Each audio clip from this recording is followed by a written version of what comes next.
Well, ladies and gentlemen, it is a pleasure to be here this morning. Thank you very much for inviting me. I'm excited about talking to you this morning about the Albuquerque Journal. It's interesting that you talked about how you learned to read, your literacy improved with the New Orleans Times-Picayune. I grew up in Detroit for a few years. My mother was from Detroit, my father was from Tennessee. He went from Tennessee and worked up in Detroit, and that's where he met my mother. But I discovered the Detroit Tigers when I was living there. And every day in the newspapers, they had two great newspapers in Detroit, the Detroit News and the Detroit Free Press.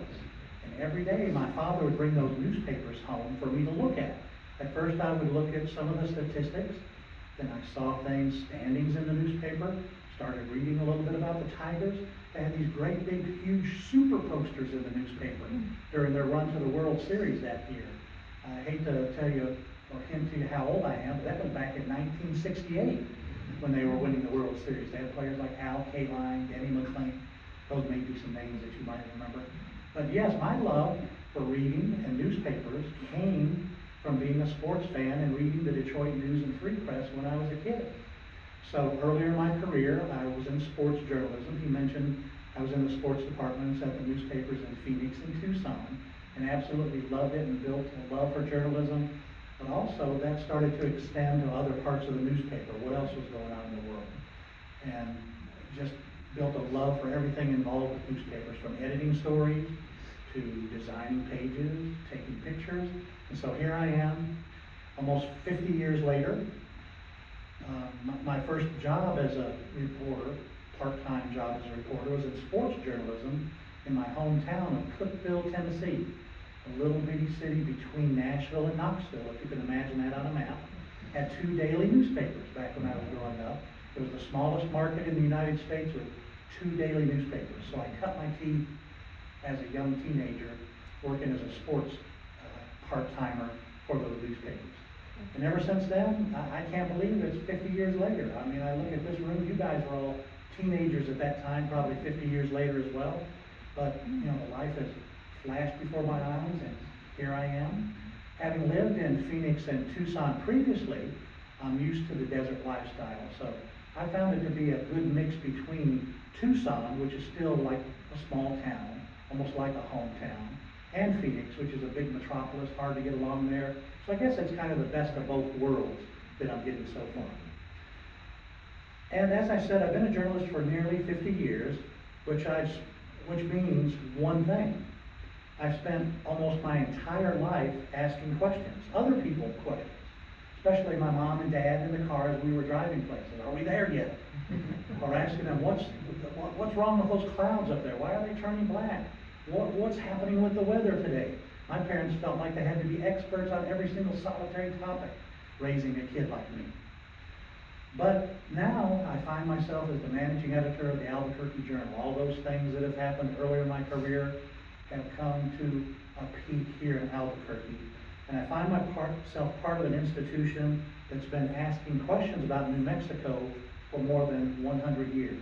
If you read the Albuquerque Journal, you've probably seen the Centennial series that runs on Sundays in the paper, detailing the Lane family's ownership of the newspaper for 100 years. This is the family's 100th year of owning the newspaper.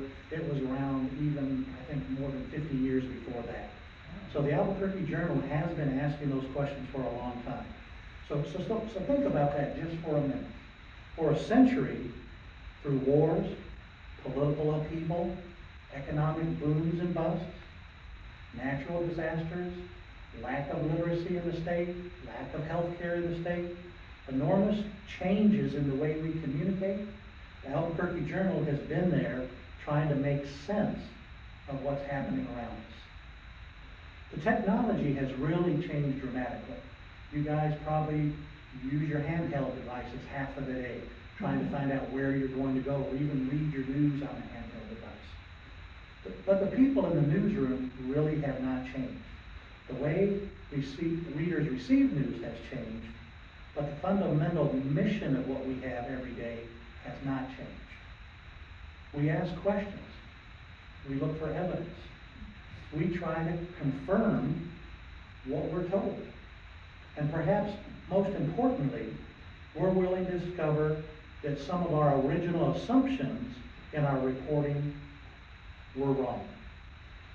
That, to me, is what journalism is at its best. It's part of what the Albuquerque Journal has been trying to do for that century. Search for the truth and give people of New Mexico the information they need to understand their communities and the world around them. Of course, journalism is not perfect. The Journal isn't perfect. No newspaper is perfect. Maybe the New York Times, I don't know. They have great copy editors there. You don't find very many typos in the New York Times. And really, no journalist is. Over 100 years, we've made mistakes. We've had blind spots.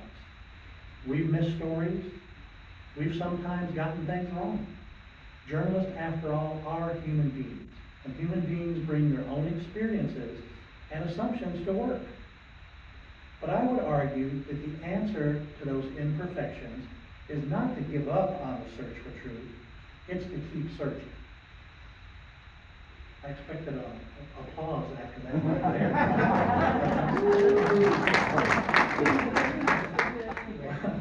We live in a time when almost everyone agrees that misinformation is a serious problem. I mean, we have politicians all the time when they have something difficult written about them, try to write it off by saying, it's fake news. It's just that newspaper or that reporter going after us again. Unfortunately, that's been the climate that we've had to live in for about the last 12, 16 years, something to that effect. And journalism is very sensitive to that, and we do take offense in our business where people are challenging the fact that we're finding out information, we're exposing the truth, and the way that they write it off is by denying it, by just saying that it's fake news. But in journalism, of course, is supposed to work differently. The question isn't, do I like this information? The question is, how do we know this is true? And that, I think, has something in common with the values that bring many of us together. We don't have to assume we already possess all the answers, because we don't. We can gather evidence, we can gather information, we can do interviews, listen to competing arguments. We listen to both sides of the story, challenge assumptions, including our own, and when the evidence leads somewhere we didn't expect to go, we have to be willing to follow it. I can give you an example right now of a state legislator that we're dealing with from northern New Mexico. He went off to Chicago for a convention of state legislators from around the country. He had his state credit card that all of you guys, of course, are paying for and reimbursing. Went to Chicago, had a great time, was asked to leave the hotel because he had such a good time. When he came back, he basically told us, I got asked to leave the hotel. And that was a statement he gave to us. Well, in tomorrow's newspaper, you'll see that there's a lot more to that story than the fact that he just had to leave the hotel. So that's kind of the thing that we do. We challenge people who are in positions of authority. They come back and tell us a simple story like that, and then we start scratching beneath the surface and we try to find out what really happened. Everyone seems, of course, to have an opinion. Social media has given everyone a platform. Your YouTube page here, since this is such a compelling speech, you may get 1 million views tomorrow. And you guys will be in the business of putting out the public conversation. But skepticism and cynicism aren't the same thing. Skepticism says, show me the evidence.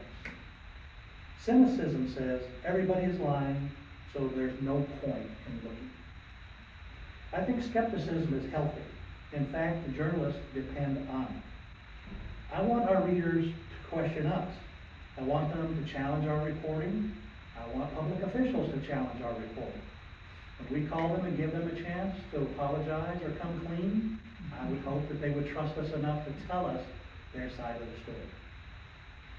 And when we believe we have something wrong, we do correct it. We acknowledge it and correct it. But cynicism can be dangerous. Because if we decide that everybody is lying, that every institution is corrupt, and that facts are nothing more than opinions, then the people who benefit are often the people with the most power and the loudest voices. That's where local journalism is especially important. Democracy does not survive on national news alone. It depends on somebody showing up at the meetings that no one else wants to attend. Your local water board, your local health authority, your city councils. Those things are really difficult to sit through. Sometimes they last 4 hours. They don't get to the topic you want to talk about, of course, until the very end. Your topic is always on the agenda for the end. But somebody has to do that. Somebody has to read the police report and find out what happened. Somebody has to build sources that are good enough that when something happens in a Chicago hotel and the local legislator goes up there and says, no one's going to find out, that the desk clerk calls back to the Albuquerque Journal because it's done a great job of reporting over 100 years. The security team at the hotel calls the Albuquerque Journal and says, guess what? You got a guy up here that you might want to find out some information on. Somebody has to look at the court records. Somebody has to call other sources to confirm information. And somebody has to ask, wait a minute, how do we know that? And that can be very tedious. It's a really fun job, I have to tell you, to wake up every day and all of these presents are there for me to open, finding out what's going on, who said what, who got into trouble. But it also is important to me to report on the bright sides of our community. You may notice in the Albuquerque Journal, one day we may have a great story exposing fentanyl tactics by the DEA in Albuquerque. That they allow fentanyl to flood the streets in order to maybe find a few of the fat cats who are making all the money off of it. But in that same edition, you can go to page maybe 4 or 5 and you read a few paragraphs about some local scholarship winners. So that's what the Albuquerque Journal is compared to, say, the New York Times. You're not going to see any local scholarship winners in the New York Times, but you will in your community paper, the Albuquerque Journal. So New Mexico still needs that journalism. It still needs reporters willing to knock on the doors, willing to make the phone call, read those documents that all the public officials are desperately trying to hide, saying you got to put in a Freedom of Information request. Maybe you'll get your information in about 30 days. But how do we know? I've spent 50 years, nearly 50 years, trying to answer that question. And the Albuquerque Journal has been doing it for more than 100. And whatever journalism looks like in, say, 10, 20, or 100 years, I really hope that search never ends. Because it's more important now than ever that we know what our government is doing with our tax dollars, what's really happening in our communities, because we're all invested. We're all human beings. We know that our lives are going to be changed dramatically by many things beyond our own households. So whatever it looks like in the future, I hope that, as I said, I hope that search never ends, and I don't believe it ever will. There may be a smaller pool of folks who are wanting to go into the traditional journalism. Most people want to be an influencer now. They want to try a product, give their opinion, and get paid for it. But traditional journalism is still extremely important, and as you all mentioned at the beginning of the introductory speech, it's very important to me for the rest of my career and the rest of my life to try to bring you the truth every day in the Albuquerque Journal or wherever I am the rest of my career. So those are the words I have for you this morning, a few words of wisdom there, a few nuggets. So thank you so much for inviting me in, and I'll take questions now from you if you all want to ask those, or if you want to take a kind of a halftime break. At our age, we need those halftime breaks. Thank you so much. I appreciate it.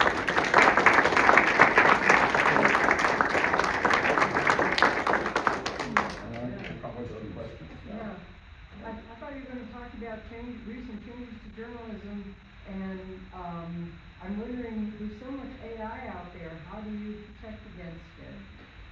Well, certainly I knew the questions would come out about that, so I'll answer those as they come from the audience. But I did want to tell you, I noticed a pamphlet that Paul gave me a little while ago, and it says, humanists live by the golden rule, treating others as we'd like to be treated. I was sort of being a little skeptical or maybe cynical, if I can use that word, about that. But guess what? On my Facebook page for many, many years, they used to have, you could put your motto up there, what your motto was in life. And my motto was just do unto others. AI in journalism is having a huge impact all the way across the country, in New Mexico as well. AI offers us an opportunity to take stories. The other day there was a ruling that came out in Santa Fe on Meta. It was a judge in Santa Fe made a ruling where I think it was in the millions of dollars that we would have to pay to the state of New Mexico. I think his report, the ruling came out, was 75 pages. So at first, in trying to digest that information, you certainly could read through all 75 pages, but AI offers a chance to get a summary of a document like that that you can read through. Of course, you have to go back and confirm in the document that all that is true, so right away, we are going to find out what the headlines were on that, and go back and find out what the judge actually wrote in depth about it. So AI is revolutionizing the business, but the one thing that we do, and I think journalists across the country will be doing in the near future and long term, AI can help us do research, it can help us ask questions, it can help us find places we can go to find out answers, but I don't think that any legitimate news organization is going to be using AI to fill up its newspapers with content. Those things are always going to be written by humans, be finished by humans, edited by humans, checked off by humans. So the great advantage is, yes, it can summarize things for you, it can help you find information you might not be able to find otherwise, but in terms of how it's going to revolutionize the newsroom, I don't see bigger organizations ever using that to write stories and try to inform the public. I think that would be disingenuous for any newspaper to do that. At the bottom of the story, if you've used AI in any way to write a story, I think it needs to be indicated at the bottom of that story that that has been used in some way, shape, or form to help the reporter or help the newspaper develop that story. Yes, sir. I have a question about the independence of newspapers and Yes. owner bias. Yes. And for example, the managing editor, what's your responsibilities to the owner if in fact they have a certain bias, if they be conservative, if they be liberal? And how do you ferret that out? And particularly, do editorials in the Alfred Journal need to be cleared by the Lane family, for example? As far as editorials being cleared by the Lane family, no, they don't read through the editorials. There have been times when, of course, the Lane family is interested in a particular issue. They used to endorse candidates as recently, I think, as 2024. The Domenici in her race, I think they endorsed her for the U.S. Senate against Heinrich. So editorials like that, the family will be interested in, what has been written and the reasons why that candidate is being endorsed. This election cycle, the owner of the newspaper is not interested in endorsing candidates. I recommended going forward with the Albuquerque Journal that I don't think it's important for every candidate for local school board or city council come in and talk to us and seek an endorsement from us. But if there's an election or an issue that the Lane family feels so important about that they should make an endorsement there, that it's their responsibility as the owner of the newspaper for 100 years to speak up about that and let the community know.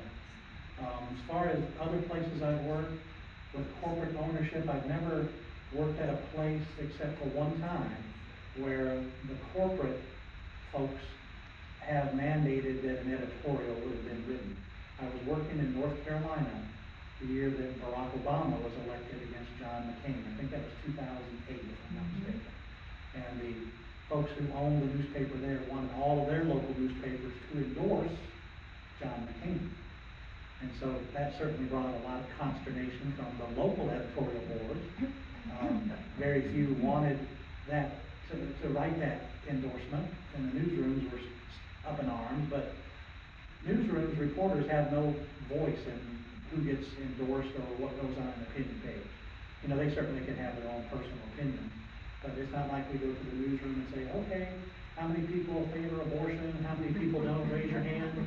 It's decided by the editorial board that the ownership will put together. Yes. And of course, all of the newspapers at the time, I think there were maybe 20 or 25, and many of them in the South had maybe a tepid endorsement editorial in their Sunday editions before the election there because the corporation asked that all of the newspapers endorse McCain. So there are examples when that does happen, but I think they're very, very rare. Corporate ownership, I think is not as, to me personally, is not as good as local ownership. Every day at 9 o'clock, the owner of the newspaper comes by my desk in the newsroom, says hello, we talk about some things that are going on. And I really love the fact that I can, pick his brain and have conversations with him, rather than in some of the bigger newspaper chains, if you have a suggestion or you wanna buy something, say if you wanna buy $25,000 worth of camera equipment, I can ask our owner right away and he can make a decision probably in a few minutes. Whereas with a bigger newspaper chain, you'll have to go up the flagpole with corporate headquarters, and then maybe, if you're lucky, 6 months later, it would come back down with a no. But that's the kind of the state of journalism. There aren't very many local owners anymore. There was a time, some of you are business owners yourselves, there was a time when newspapers made profit margins of 50%. And they could count on that, probably happened for maybe 40, 50 years that they were getting that kind of margin. You're talking about millions of dollars. It's just like having your own printing press back there, you're making money rather than newspapers. But around the time when Obama was elected in 2008, or the advent of the internet and Craigslist, you guys used to remember you'd go to the newspaper and get all your classified ads. If you had a job that you wanted to fill, you put it in the newspaper. Well, we're not getting so many of those anymore. So it's not rolling in like 50% margins anymore. It's less than that. But we're fortunate to have a local family that's really invested in it here. So long answer to your question. I hope I gave you some of the things that you were looking for. Yeah, thank you. But I really love working for a local owner here in Albuquerque.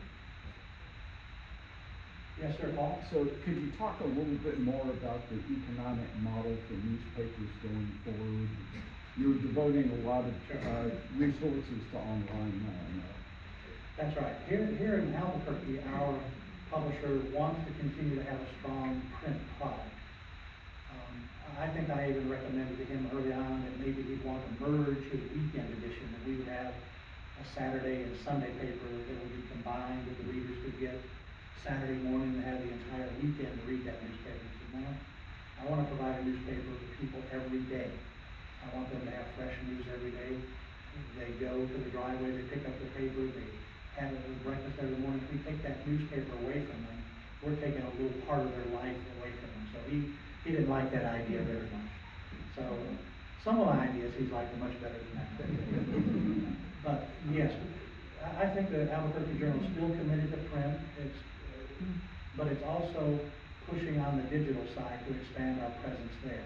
Before I came to Albuquerque, I think our digital presence, you could get a lot of our stories if you signed on late at night. After our print process was done, after we've edited all of our stories, and then, as an afterthought, we would put those on our website. But now, since I've come back in April, our model is that we want things to be up there during prime time. Most of our readers are looking at our website between 8 o'clock and say 6 or 6:30 in the evening, and that's when we're putting 90–95% of our story online. So that's been a big, huge change just in the last 4 months. And we've seen our audience grow dramatically because of that. That would be like TV shows not putting their best product on in their prime time at night when everybody's watching the shows, instead putting everything on in the afternoon when they're running their soap operas instead. So we've just kind of flipped it, and it's been working for us, and we hope it continues to drive revenue for us and make us stronger in the future. Yes.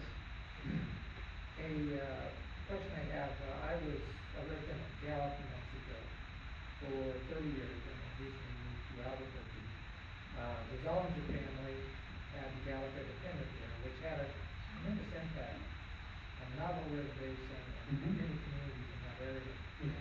And suddenly, Bob just, in one day, announced it was no longer going to publish.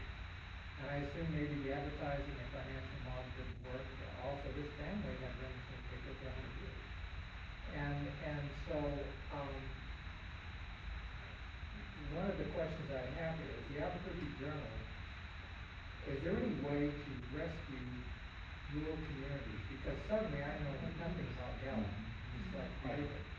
And so is there any way the Albuquerque Journal could consider a model where you could actually set up maybe an office in Gallup with, some reporting that feeds back into the newspaper here and is made available to take care of western New Mexico.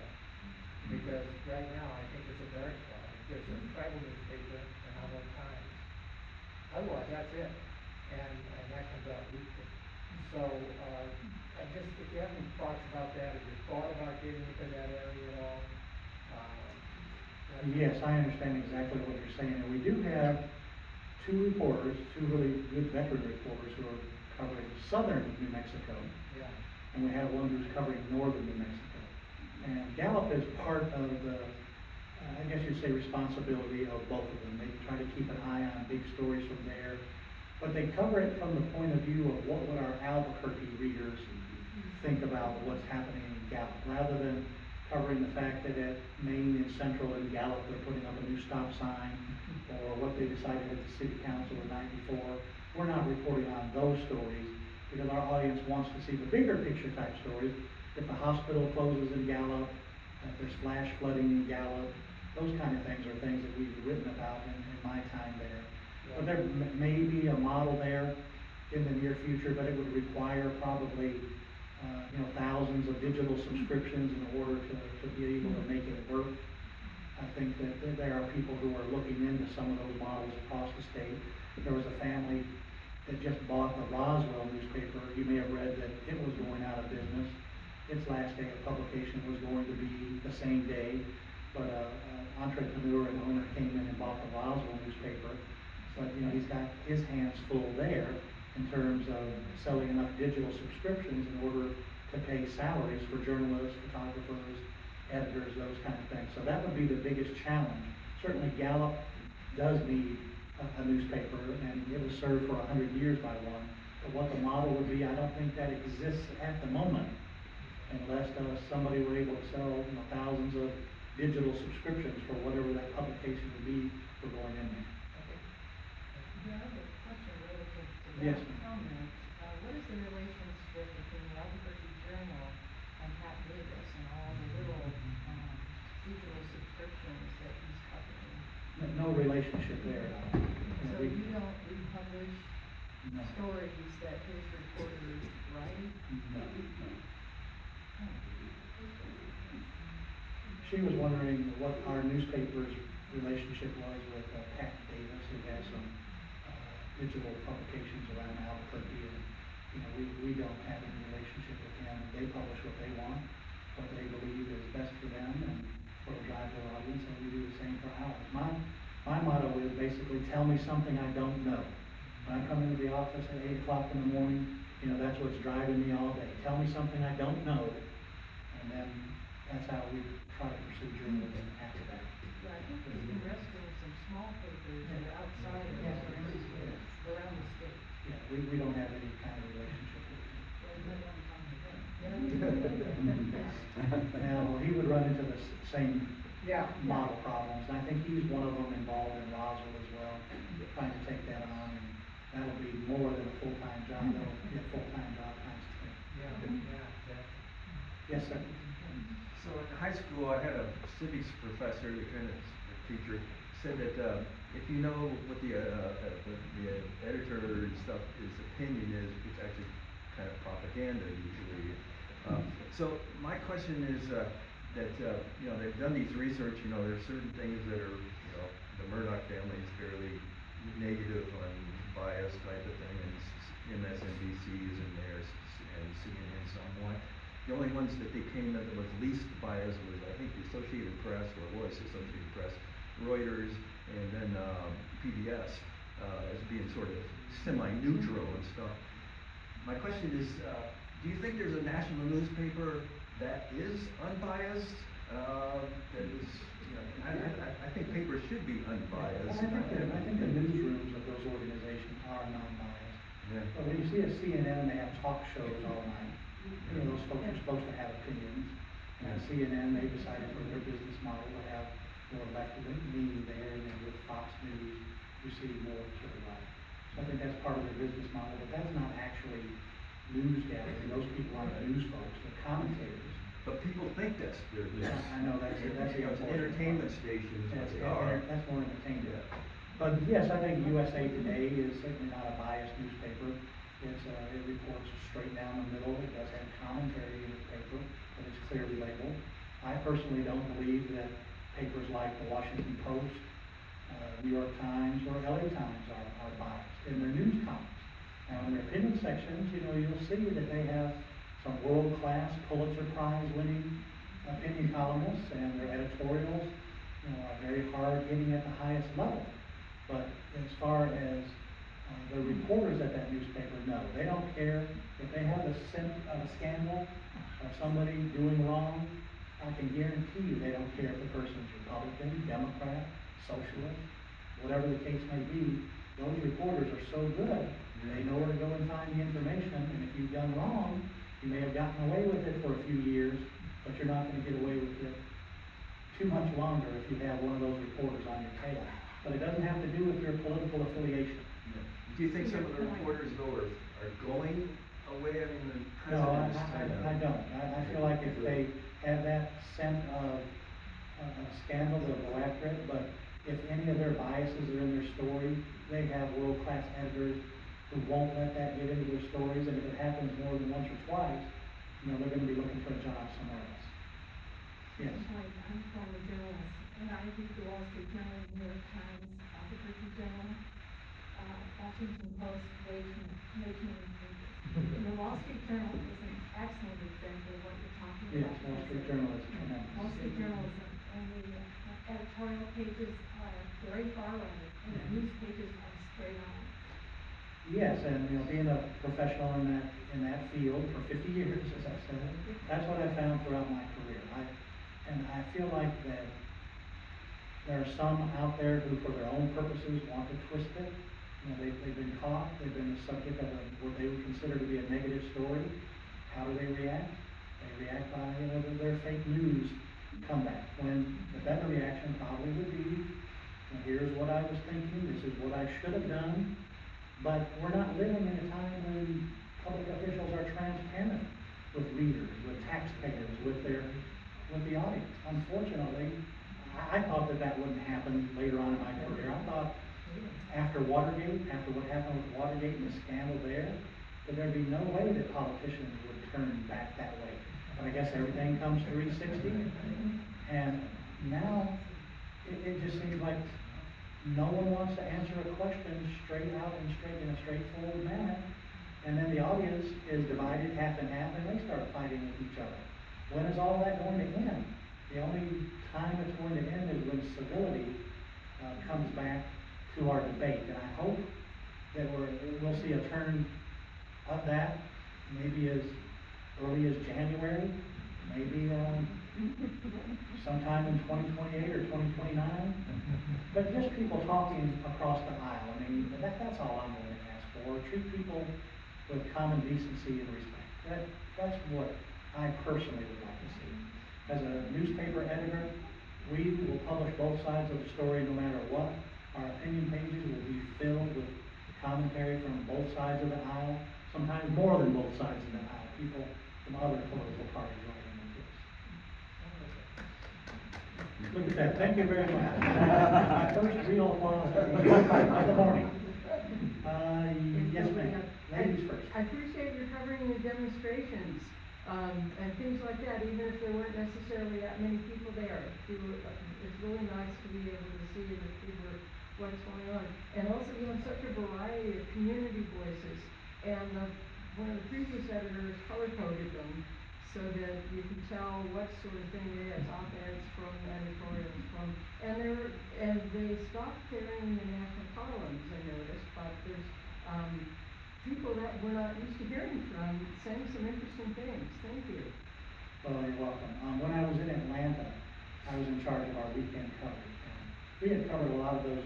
You guys remember those No Kings protests from 6 months ago, a year ago? We had reporters who went out and covered several of those. And so I felt like we covered those exhaustively in the newspaper in the past week. And then there's a little town just north of Atlanta called Woodstock. It's just outside of Marietta, Georgia. And there was a group protesting there in favor of Donald Trump. And we hadn't been out to cover that protest, so my reporter was saying, hey, there's gonna be another No Kings Pot, protest over in Decatur, I think I'll go cover that this afternoon. I said, no, wait just a minute, we've already covered 3 of those.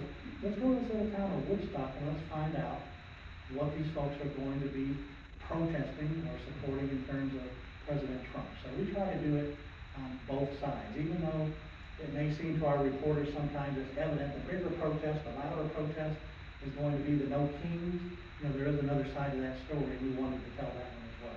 Took me a while to convince the reporter of that, but that was newsworthy and better than her idea, but she wound up going there and did a great story.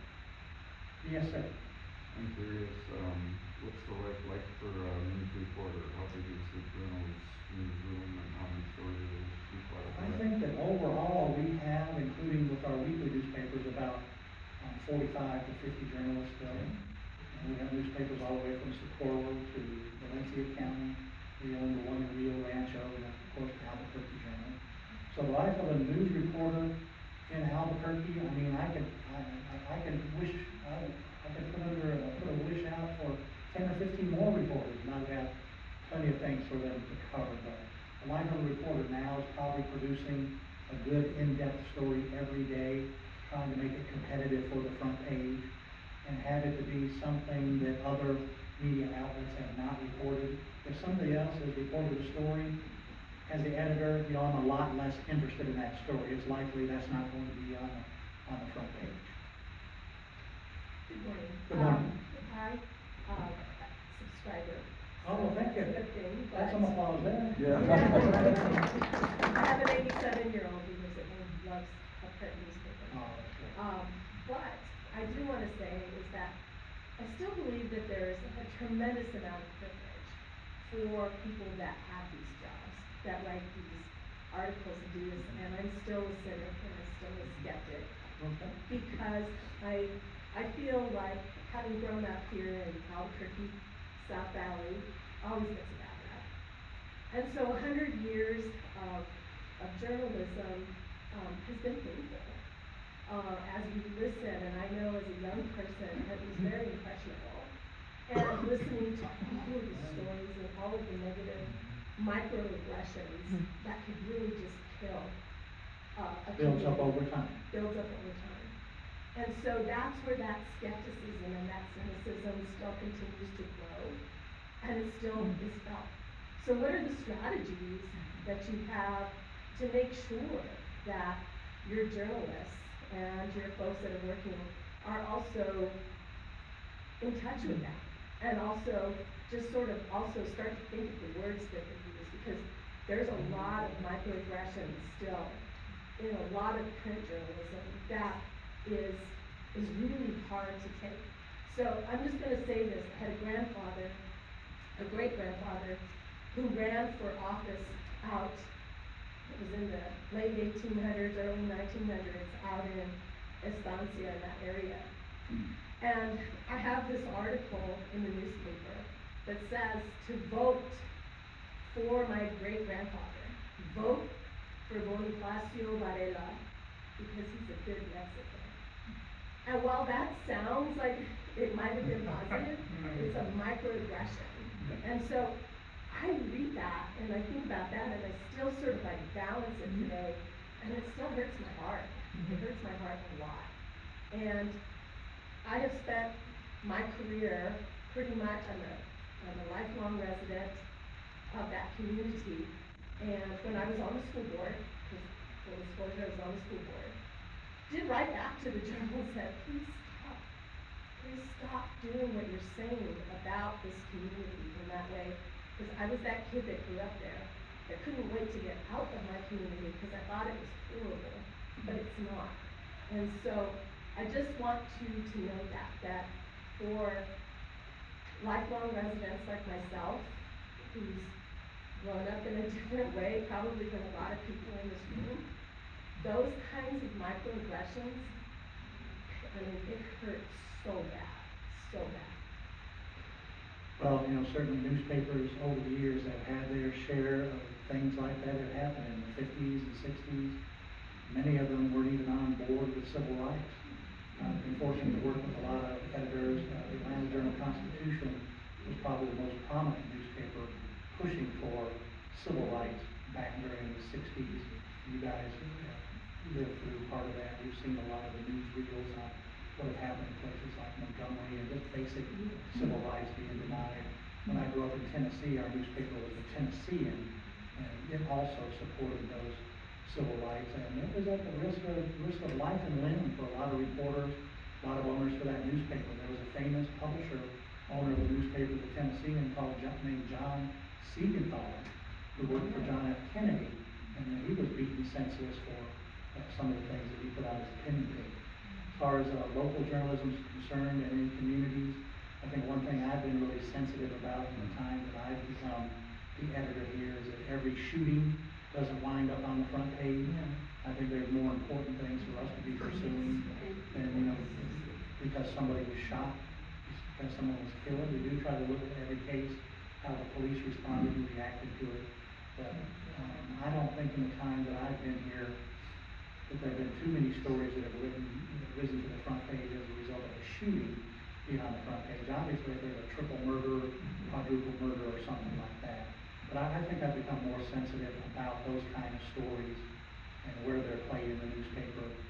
They don't need to be sensationalized, but your TV media locally, I have a TV executive who's in here who understands that when you're trying to get local video, you're trying to be live, local, late breaking, you have to go where a lot of the police news is, so you chase the police scanner and chase police cars, and that becomes a big part of almost everything you're doing news-wise.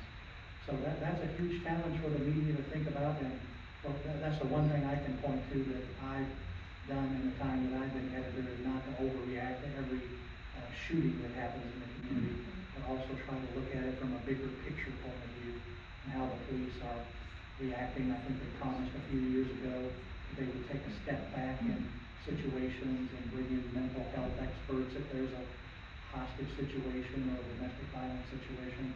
So we're trying to look closely at that, whether or not they're keeping their word. Those kind of things are going to be important to us. Yes, sir. I lived in Salt Lake City for a while, and the Salt Lake Tribune was very much like the Albuquerque Journal, owned by a storied local journalism family. Good comparison. And yet, the Albuquerque Journal, I think, is facing the same kinds of pressures that the Salt Lake Tribune is facing. Mm-hmm. And so the Salt Lake Tribune went and became a nonprofit or not-for-profit corporation, which opened up all new revenue streams that they were able to get. It was a wonderful article in the Columbia Journalism Review just a couple weeks ago about this. Is that a model that you would embrace, or that you would look at as a possibility for the journal? I personally would not embrace that. I believe in local entrepreneurship. I still believe there's a future to make a profit. I'm a journalist myself, but as a family being in business over all of those years, I think there's a good opportunity for them to continue to make profit.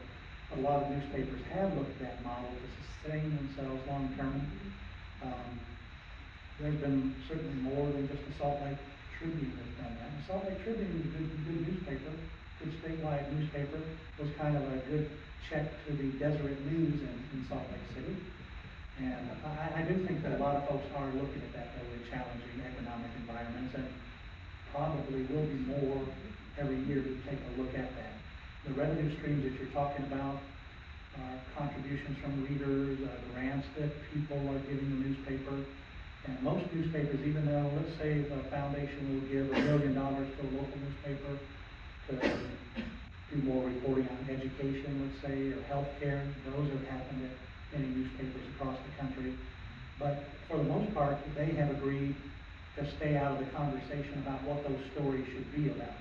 So as long as those grants are coming in and they're not trying to steer what's being written, what's being reported, I'm certainly fine with those. And I wish people success that are trying to find that model. But I really like the local independent model. Personally, as a journalist, because with the owner coming down, we're able to talk to him daily on his priorities and what our priorities are in the newsroom. It makes it a lot easier for me as an editor than having to go to a board of directors of a nonprofit group, 10 people from out in the community who may or may not know journalism, but then are trying to steer the local newspaper. So that's just my personal preference. Yes, sir. So I've always liked the nickname the Port of State. It implies that you are a check on power, just as the executive is a check on legislative, on the judicial and judicial and executive.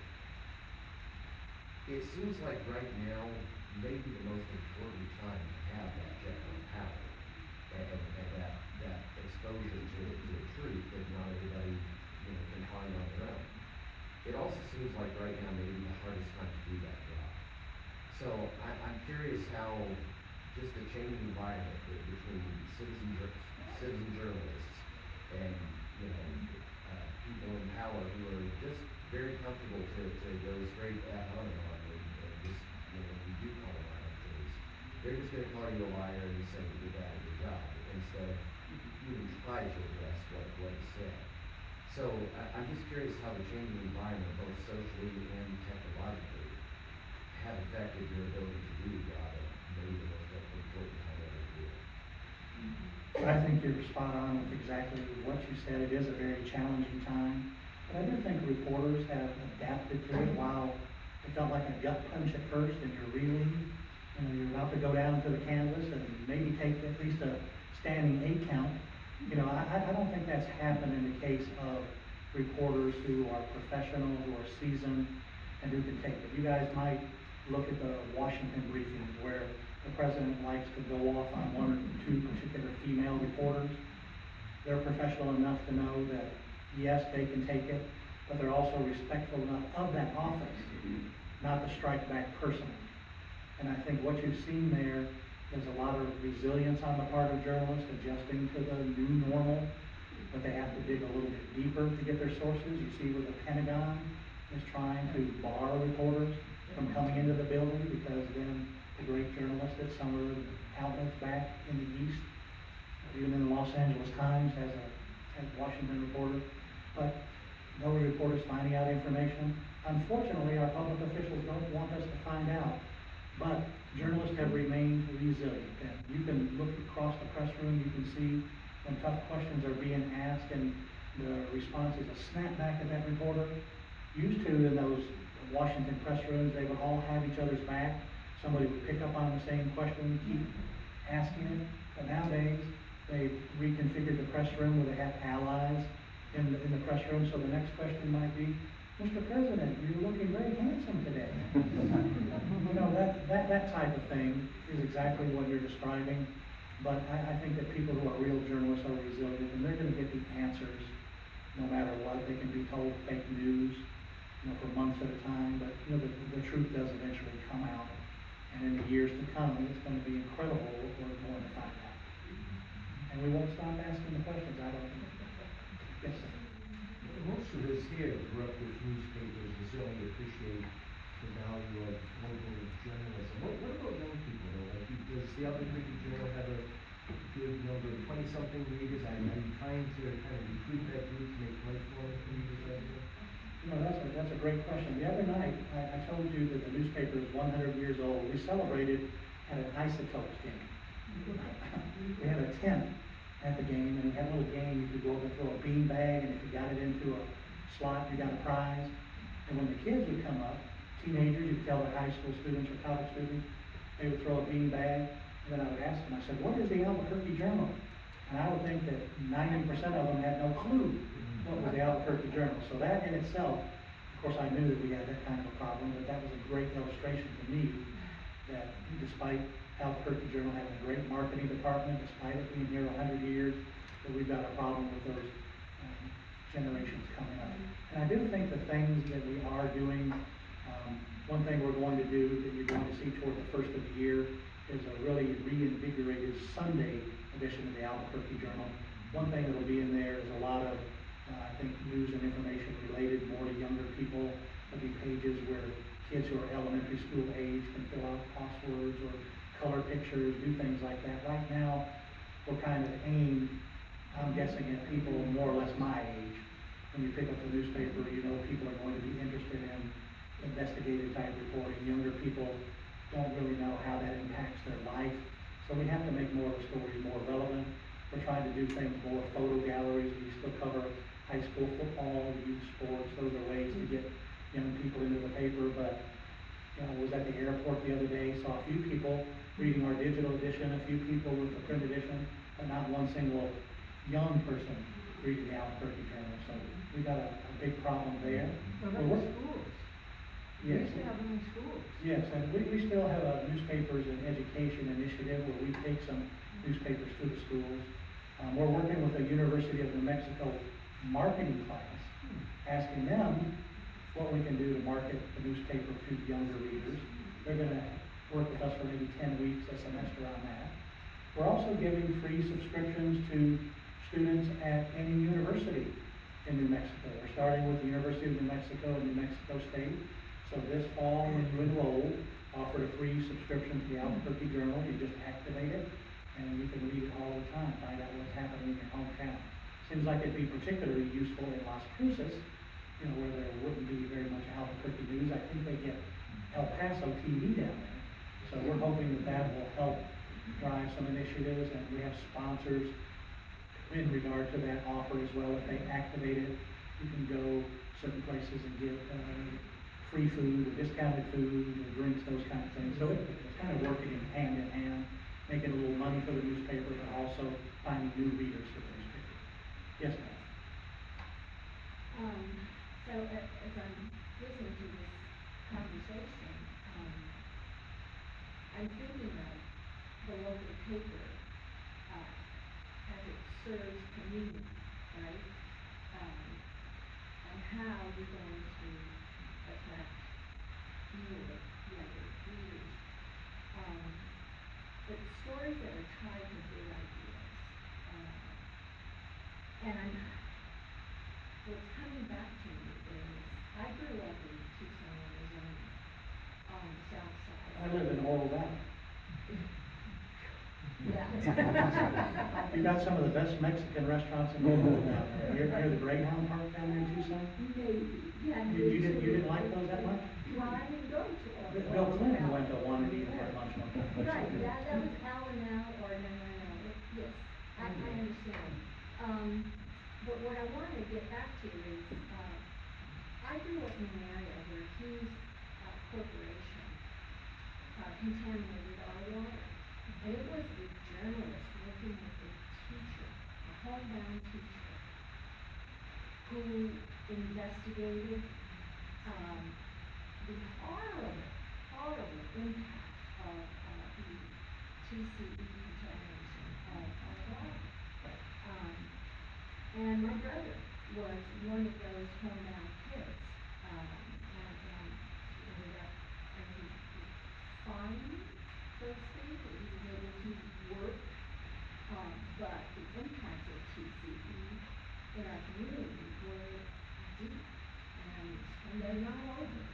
And that's what newspapers do, they investigate. They're the ones who find it out. The public officials aren't going to come out and tell you that. Correct, and I'm sure she, and I still have a copy of that newspaper, because my brother, who was not a reader, I mean, he was not a reader in school, but he read Popular Mechanics, which surprised the heck out of all of us. But he also read the newspaper once it started covering what had affected us for years. And so I think there's something to be learned, right, from the story, in particular here in Albuquerque, because I'm convinced, as a former teacher, 30 years in the classroom, in Highland High School, I served on the school board, along with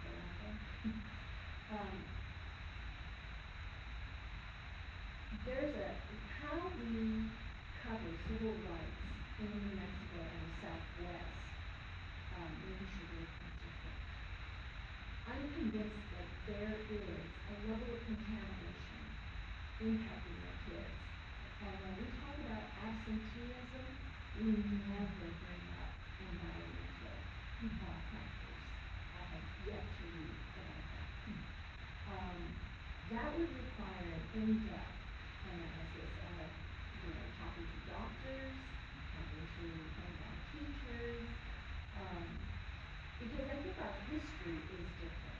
For whatever reason, people have come to Southwest where there is little water to dump radioactive, waste, to, it's just a number of things. And so. Those are things that newspapers do as part of our DNA, and I think we do those all the time. Even in the short time I've been here, the investigation of fentanyl that the Albuquerque Journal did and set the state on fire in terms of, where these drugs going, how many children were being killed, what's been the effects.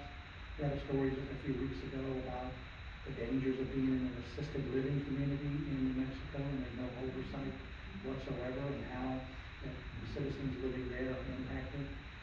We have a public service commission now in the state that is appointed rather than elected. So those folks are pushing the utilities be sold to private equity. But then when we look at an unredacted copy of the report of what they're telling each other is completely different than what they're telling the public.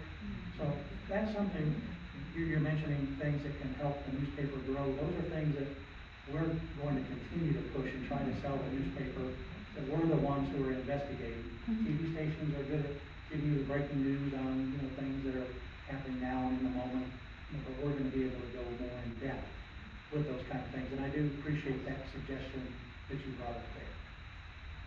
Let's see, you guys are eeny, meeny, miny, mo there. I'll start here to my right.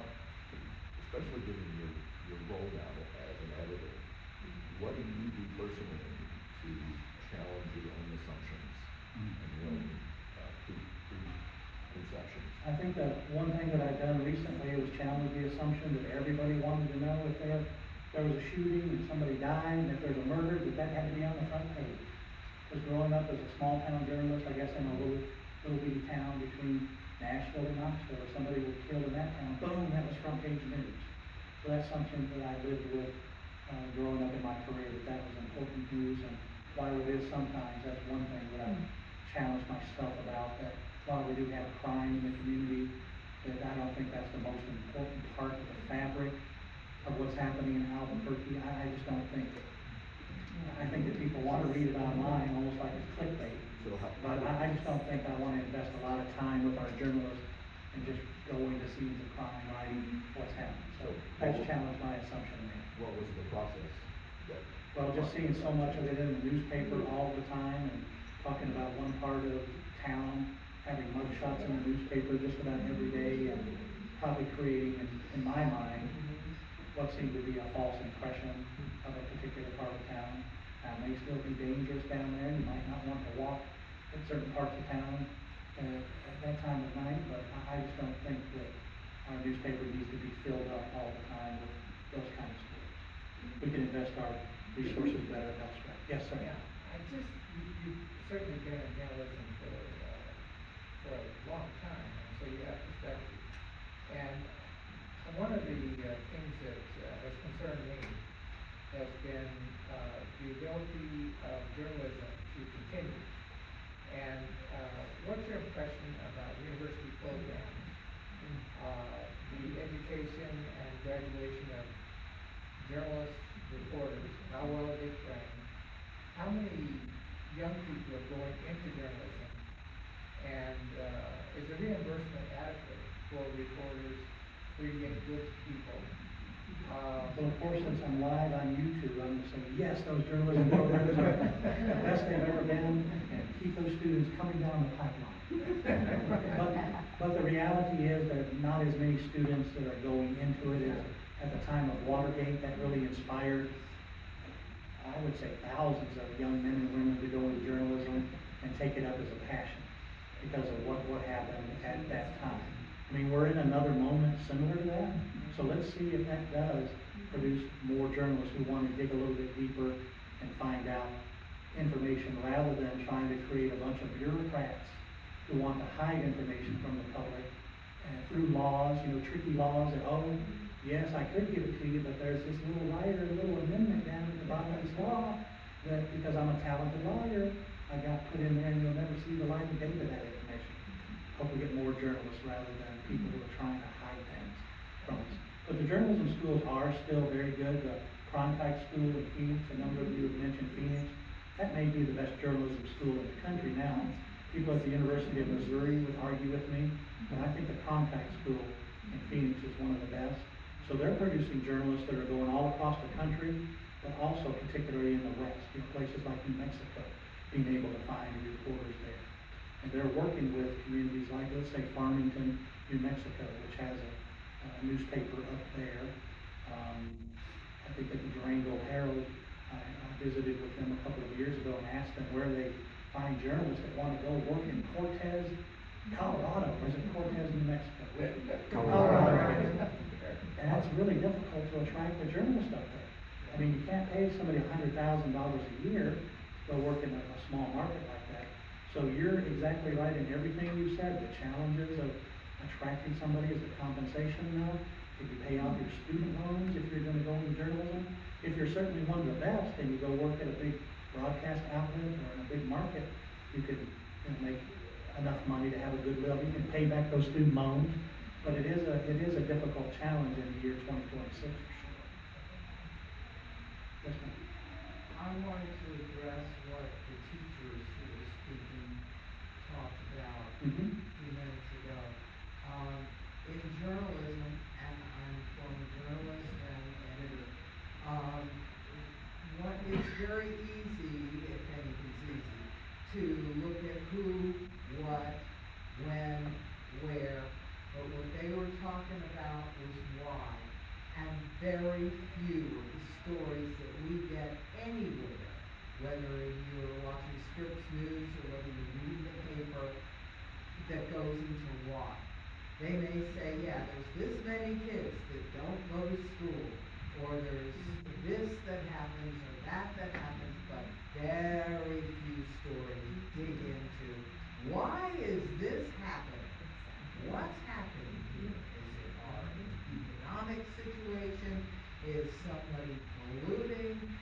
There's a story underneath that story, and very few people ever delve into it. Okay, thank you for that observation. Yes, sir. I'm going to challenge you a little bit on something you said about attracting younger readers. Yes, sir.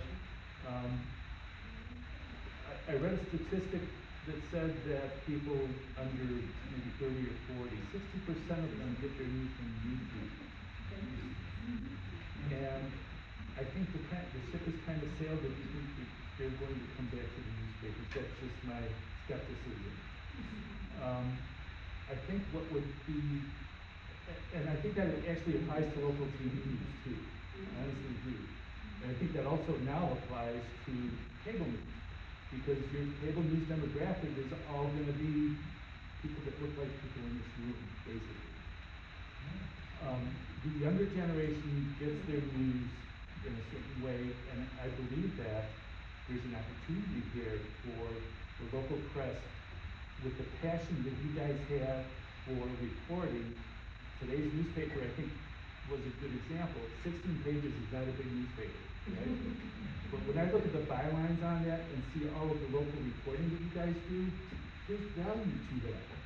If you knew how much it costs to print those 16 pages, you probably wouldn't say. Okay, compare that to what you would spend to put a few stories up on YouTube.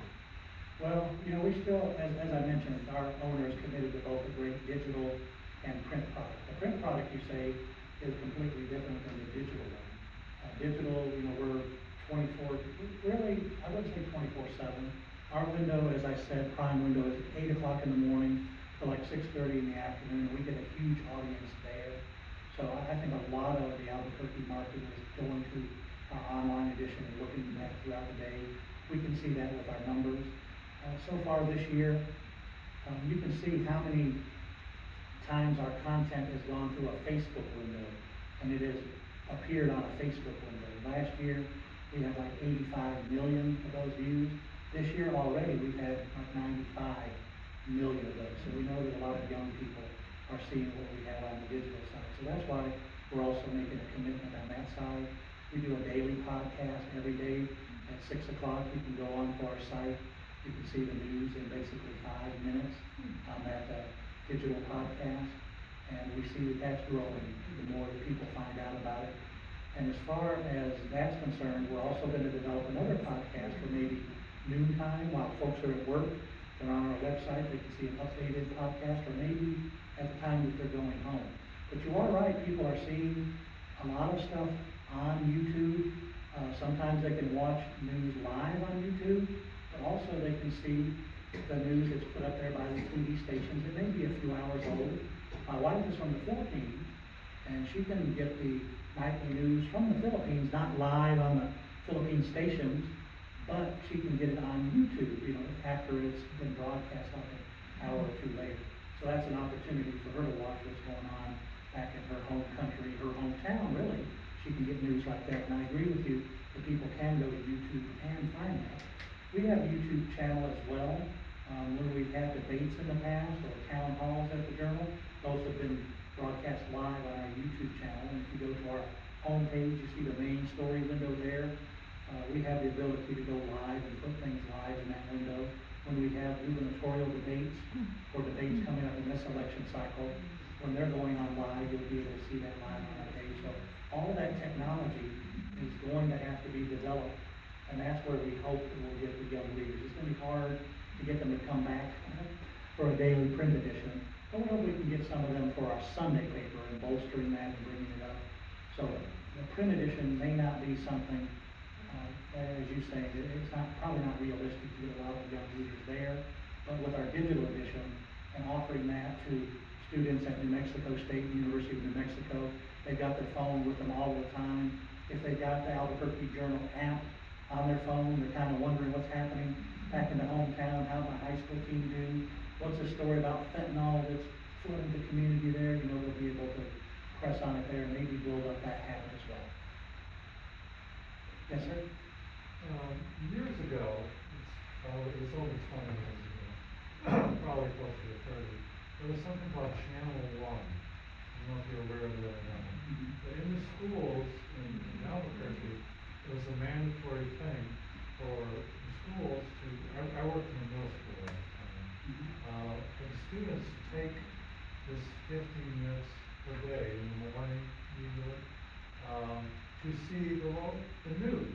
Now, this is a national news source, and it was a very effective way of just planting the importance of news into young people's heads.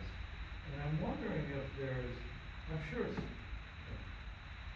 I don't know exactly what this would look like nowadays, but is there anything that you're aware of along these lines, whether it's a print edition or some way of getting a daily news broadcast to students, whether it's locally or Local schools can't even give them 15 minutes of PE. How are they going to give them 15 minutes at the beginning of the day to watch news? They did it back then. Yeah, they did it back then, and I remember CNN produced that broadcast that they would show early in the morning. And I think as a result of politics, torpedoed it, where, have the allegations, they're pumping this left-leaning information into the schools, they're trying to turn them into the raging liberals. I think that's what did it, and you probably won't see that happen anymore because of that kind of false argument. And it becomes so contentious that school boards, principals, and teachers just don't want to deal with it. So do I think that'll ever happen again? Maybe, but no, because of the politics involved with it. Yes, sir. How does news climate in other countries compared to the United States or anything? Well, we're a lot more open than many, but if you read a lot of reports about the First Amendment and how it's upheld in the United States, you see so much encroachment onto the First Amendment in the last 10, 12 years. It's unfathomable to me. I don't know about you all, but you think the First Amendment is something bedrock that would be, to use a word that maybe you all wouldn't use, is almost sacred in our society, that you don't encroach on that, you don't take away people's rights. But unfortunately, we've seen a lot of erosion on that. Are we the most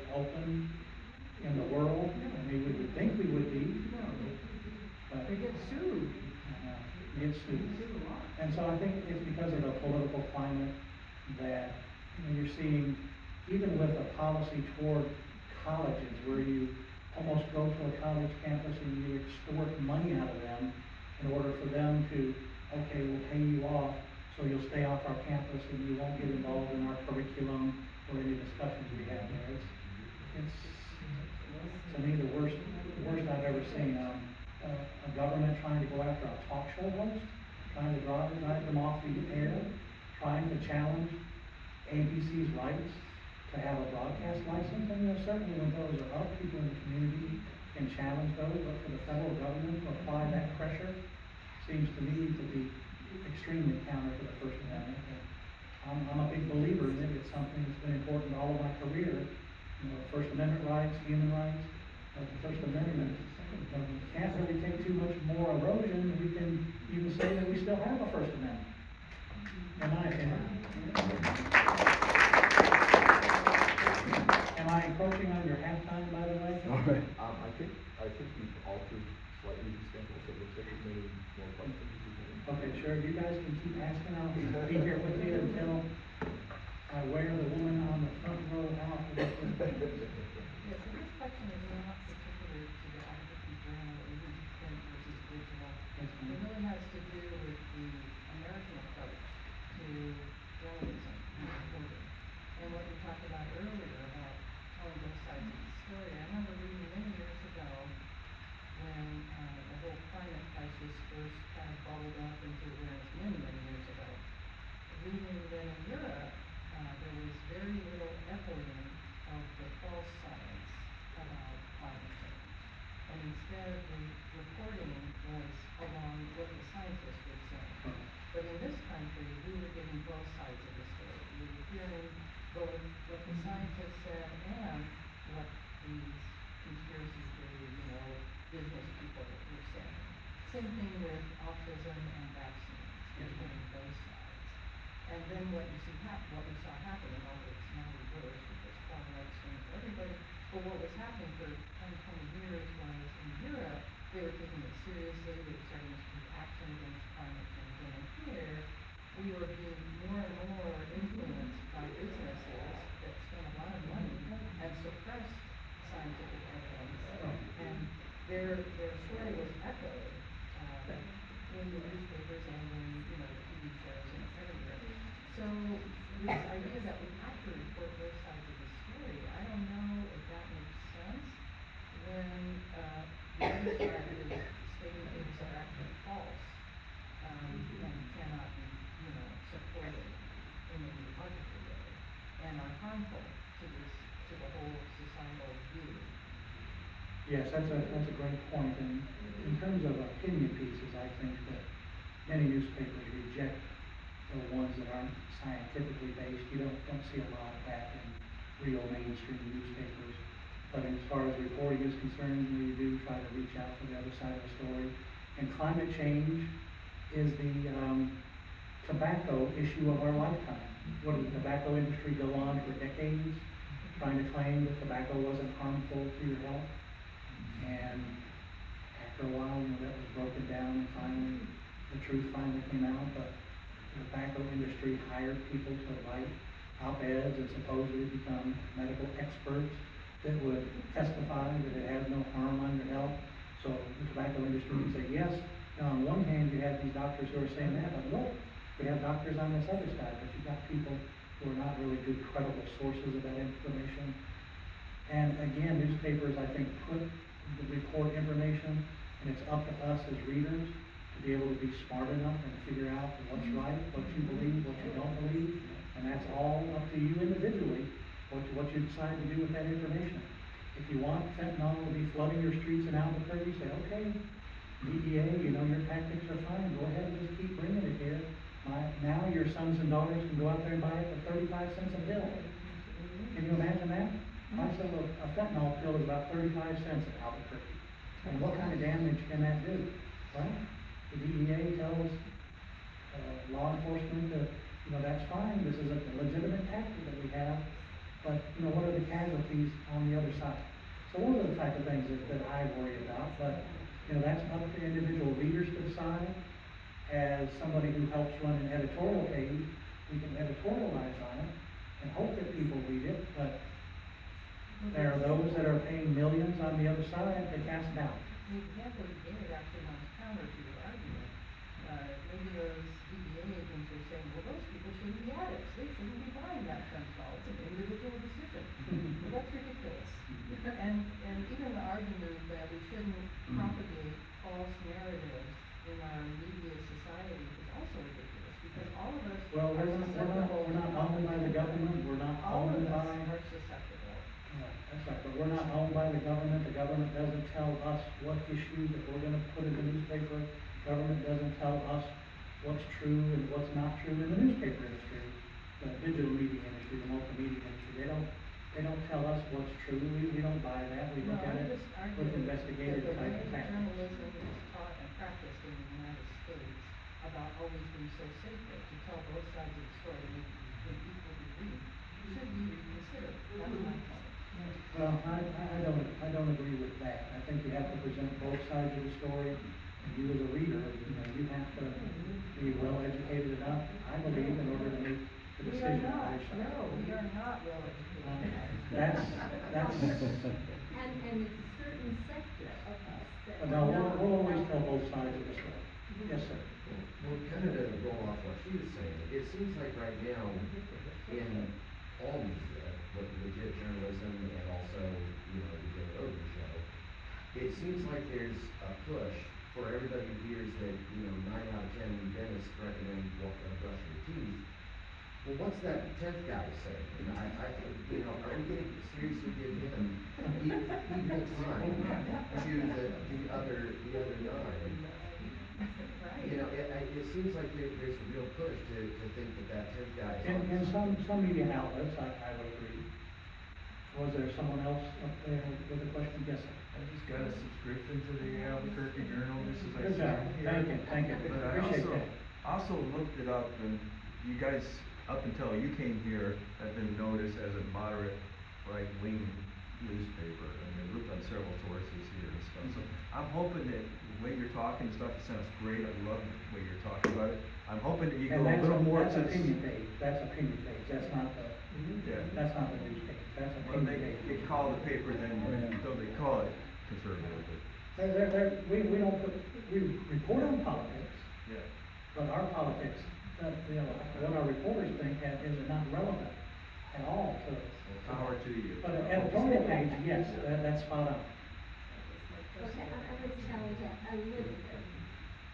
The South Well, I don't know, what's there to challenge about that? When reporters are covering a news story, they have to cover it objectively, or if it does not make it into the newspaper. I'll give you an And I've example. heard you say it 2 or 3 times, but No. our The reporters South can't get their opinions into the newspaper. Harrison Middle School had a sewage spill. All right, and how politically did that impact the newspaper, or what? Politically, I would say how it was covered. So you feel like the newspaper made a decision because it was on the south side, it wasn't going to cover it? You did. Well, let her speak, please. Well, I'll let her speak, go ahead. It was not covered. Okay, And so, we try to cover all the big stories that we can, and we do make mistakes, we may miss some, that may be one that was in missed. my district, it Mhm. would have been covered. Okay. I would say that. It wasn't the. It does, the part of town that a story happens in doesn't have any factor on whether or not I decide to cover it, I can say that. What about the, spill around Highland High School?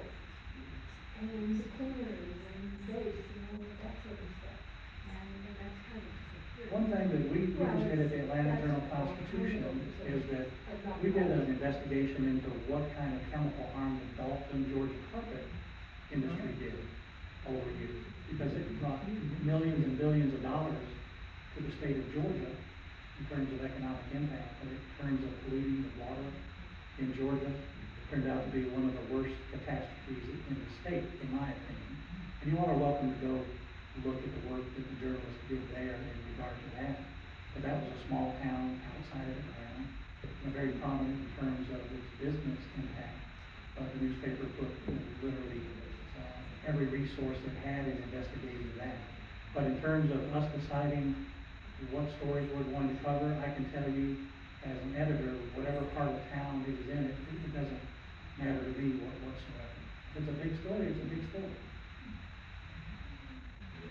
How would you know about it so you still at that? I mean, How would we know? How would you find out about that? We would have tips that would have been called into us. A lot of times when we go to public meetings, we would hear people like her, if she would have spoken up about the spill there.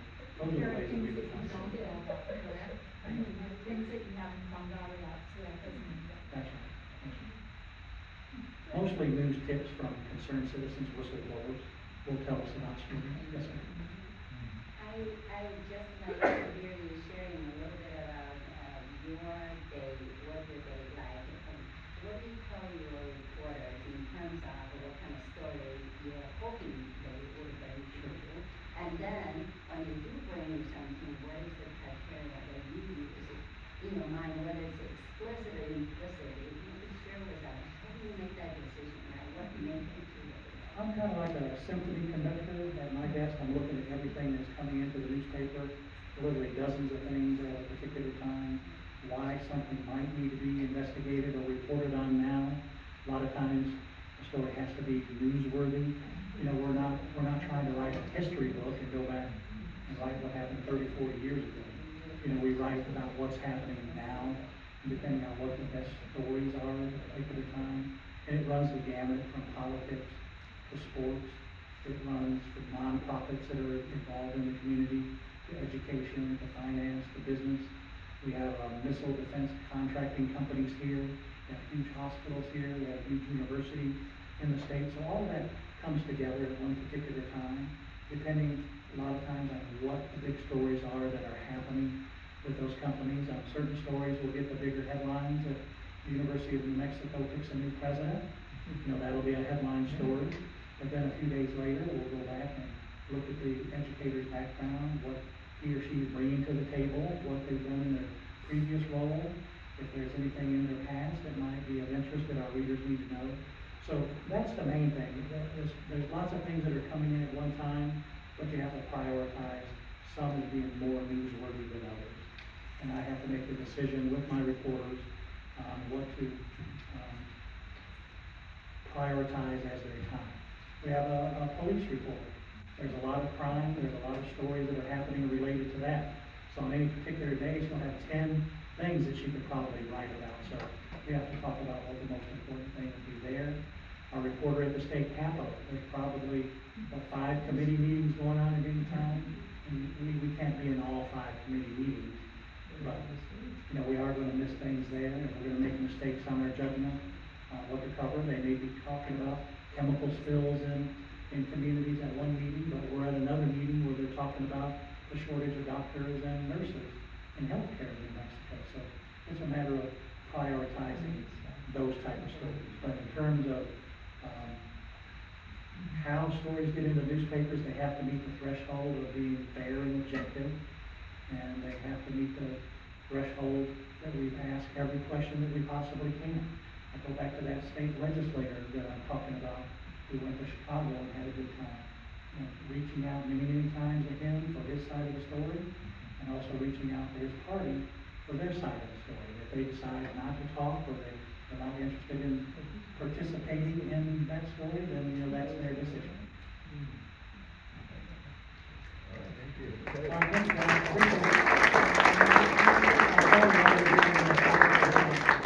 I thought you were in a 2-minute warning, and I sort of ran right past you. Thank you so much, sir.